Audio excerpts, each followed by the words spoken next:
the truth, if you cannot share and express the truth. Sharing the truth is better than violence. Because people are violent because they have a problem communicating the truth. Do y'all hear the point I'm making? So they don't know how to communicate it, so all they can do is just beat the wall or just, But if they knew how to express the truth, they would be done with that situation immediately. Because they understand the power of the truth. And an individual who rejects the truth, they got the karma. That's on them. Y'all hear the point I'm making? That ain't your battle. We don't have to fight people to get the truth. Once we develop it and express it, our work is done. Right is right and wrong is wrong. Not because we made it up. Not because we wrote the holy books. It just simply is because it is. But when we express the truth in its totality, then we are fulfilled with our work that we needed to do. That means there's no confusion about what has transpired. And we can move on about our business at that point. And that individual themselves is left to deal with the well-communicated and expressed truth, of which they was going to have to deal with irregardless. But you did your job of awakening them to its reality. Now, if you stand on truth, you're not going to be doubtful. Well, maybe I'm wrong for telling you to quit killing your goddamn self. I'm sorry it was me. You understand what I'm making? That's doubtful. Maybe I'm the bad person for being about family, culture, nation. I'm the evil one. I apologize. Let me get back into hell with you. You understand what I mean? Let me be held by you. Let's keep it real. So our first job is the administration of the truth with any and all that we come in contact with. And our inability to consistently administer the truth is lack of character. Do y'all hear the point that I'm making? You see yourself bending and yielding. Brother coming to you talking about, I sold 10 rocks today. Okay. Good. That's good, brother. I'm glad you had a good day. You've just bent. You know what I'm making? You lack character. Somebody come to you talking about, I'm filling an application to get a new job. You just bent. I'm glad. I hope you get the job. Good luck. You just bent. You lack character. Do I hear the point I'm making? I'm just keeping it real. I'm keeping it real. You bent and you're bending. Somebody say, well, I'm going to the hospital. I believe I might have cancer, and I'm going to let this European stick a tube up my ass. Well, I hope he heal you. You just bent. Do you hear the point I'm making? That means you got to be so consistent and solid about nation building that they will say, well, I'm just not going to talk to you anymore. And I'm saying, well, that's fine. We don't have to talk, but if you hear me, you're going to hear the truth. You hear the point I'm making? I'm going to tell you the truth. And if you reject that truth, I got nothing for you other than that. You hear the point I'm making? Nothing for you other than that. You're not going to find a person smiling about bullshit from me. If I don't feel in position in that moment to tell the complete and absolute truth to the individual, I won't just say nothing. I won't say anything. Their own mind will have to figure that shit out. And if I'm so in the power to disseminate the truth to them, that's all they got. Because how can I bring about change? So that means as a revolutionary, you got to stand in the face of each and every one of those situations and circumstances every day, all day. Not handing out no leaflets and no damn DVDs. Not no big grand strategies and schemes of waking up the masses of people. If you can't stand in the face of each and every one of those situations solid with character, you're not a revolutionary. I don't care how much you wear all black military fatigues with flags and all that. If you can't stand on principle and integrity in each and every moment and circumstance based on nationalism, you're not a revolutionary. This is clear. It's a reality.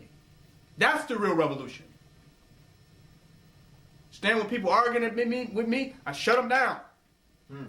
Brother came to me with a network marketing scheme last week. We all making money and it's big money here. You should get on in. And don't you want to make money and take care of your family so they don't have to struggle later on in life?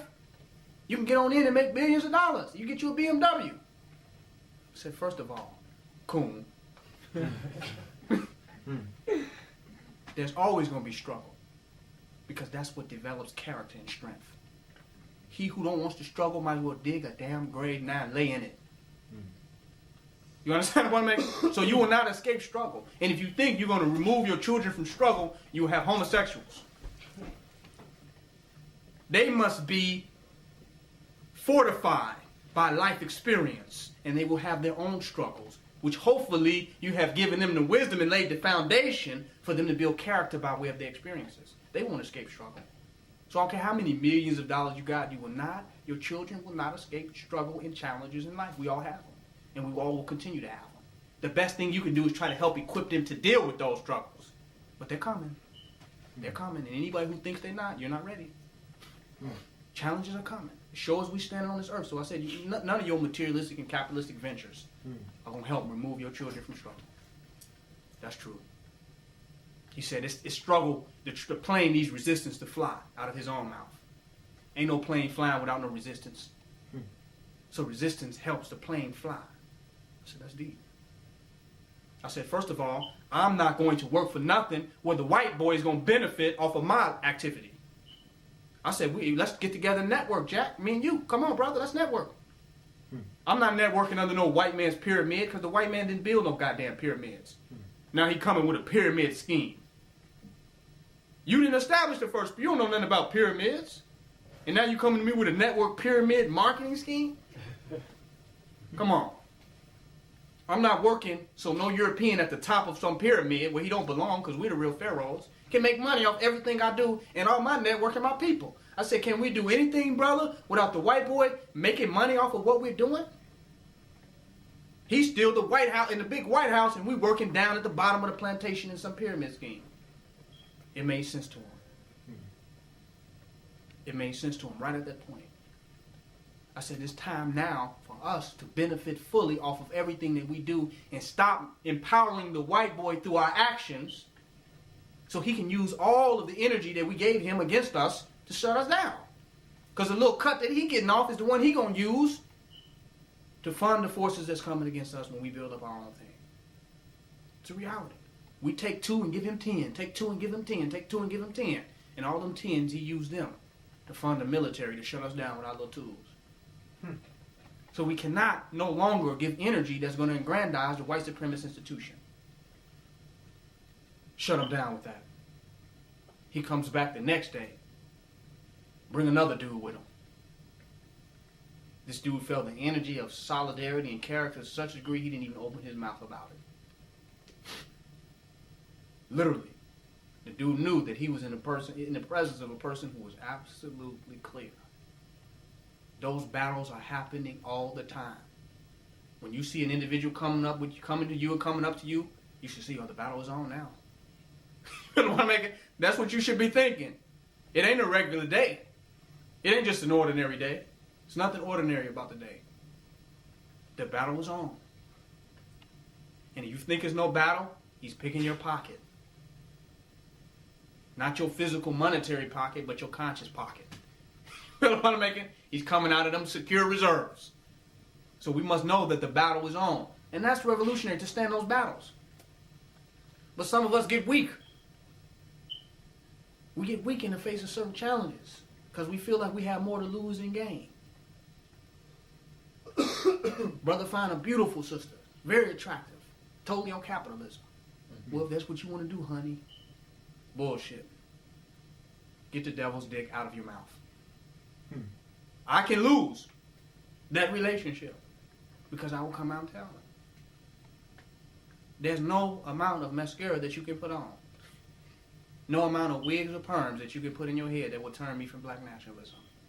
There are no stockings, no high heels that will turn me from black nationalism. No smile, no pretty face, no way you wiggle your hips can turn me from black nationalism. At the end of the day, I'll be a black nationalist. But some of our brothers can't stand in the face of that. And that's the revolutionary battle there. They lack character in that particular moment. Find a sister. Where you want to go? I'll take you out. Just like they took out Malcolm and Fred Hampton. We're not about to open this book together and learn about vegetarian and cooking and homeschooling and rearing the children and doing for ourselves. We're not about to learn about that. I'm going to take you out. Take you out the game. Because we can't stand in the face of character. And women love strong men. So when they see you a weak ass man, even though you think you're Casanova, you've lost. Do you understand what I'm making? Literally. Thinking we Fabio and Casanova and Don Juan, we just lost. Because women respect men with character. And we've already made concessions and compromises. Do you see the point I'm making? Why would a woman could be with a woman? What the fuck she could be with a man for if you have nothing? If you ain't standing on nothing? What is a man? But we think it's better to just, whatever you want, honey. I want to get you away from me so I can find somebody else who's standing on something. You all hear the point that I'm making? It's a reality. And the verse with the other way works reverse. Woman find a brother. He's some type of stud. And that's it. No mind, no intellect, not trying to build nothing. And she get caught up in the same dynamic with that brother. I don't know, it depends on what he want to do. If he smoke crack, sister, you going to do some crack too? You feel what I'm making? If he want to jump off the top of a building, you going to do that too, sister? We all have to be strong-minded individuals. Consciousness has no gender. Each and every individual must be conscious. And coming in the presence of conscious people is a call to be conscious. That's what it is. As soon as you go and be in the presence of conscious and divine people, it's a call on you to be conscious. It's a call on you to be divine. So we must do that by standing in a position and having character in the face of all situations, in the face of all circumstances. That's the real revolution. We think holding the front is standing in front of a building with a gun. No. If you can hold on your own principles and integrity, man, that's more of a powerful position than having a weapon. Because all the Black Panthers had all them weapons and guns, but they themselves ended up using drugs. They was against the drug dealers, wasn't they? But why is all the Panthers ending up on drugs their damn self? It wasn't a gun. If you could have held your character, you would have been a better contribution to the black people than holding a gun. Because you ended up on the drugs that you said you was trying to get out of the black community. You ended up in the government, Bobby Rush, rushing to be under the white man. You end up being under a government that you was against. If you had just held your character, we could have respected you more. Do y'all see the point I'm making? But they wanted to go out and have an armed struggle, but were struggling with their own damn arms. Or whether they was going to pick up a piece of crack or a needle. They were struggling with their own arms.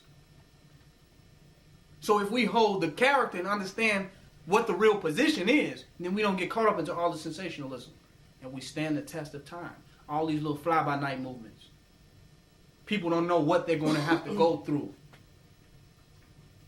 And what challenges they're going to have to overcome to be real revolutionaries and real nationalists. They have no idea. It ain't about the quick plans that we can develop in 5 minutes. It's about the positions that we can hold 365 days of the year.